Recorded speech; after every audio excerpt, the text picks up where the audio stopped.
गुरुवार की रात थी। रात का समय था जब सब कुछ चुपचाप होता है और अंधेरा धीरे धीरे देवदार बन जाता है। एक छोटे से गांव में एक अजीबोगरीब हवा छाई हुई थी जो लोगों को अचानक से डरा देती थी। गांव के पास एक पुरानी हवेली का दरवाजा बंद था। लोग कहते थे कि उस हवेली में रात के समय अजीब अजीब आवाजें सुनाई देती हैं। बहुत से लोग इसके बारे में किसी से बात नहीं करते थे क्योंकि यह गांव के लोगों के बीच में एक डर का विषय बन चुका था।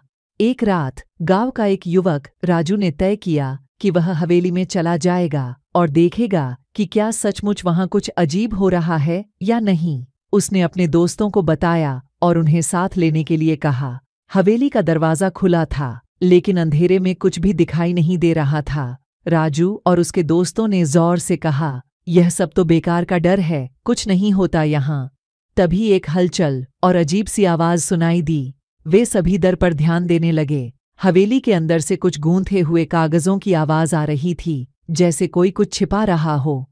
उन्होंने धीरे धीरे हवेली के अंदर बढ़ना शुरू किया। आवाज और भी मजबूत हो रही थी। जब वे एक कमरे में पहुंचे तो वहां देखा तो वहां पुरानी किताबें रखी हैं और वहां से आवाज आ रही थी। राजू ने एक किताब खोली और पढ़ना शुरू किया।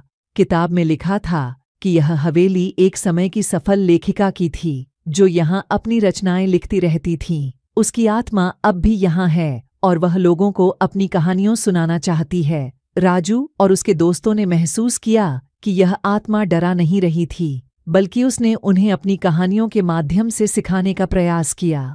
उन्होंने देखा कि किताबों की पंक्तियों से नई रोशनी मिल रही थी। वे समझ गए कि यह गांव वालों का डर भूतिया नहीं, बल्कि एक सांस्कृतिक कहानी है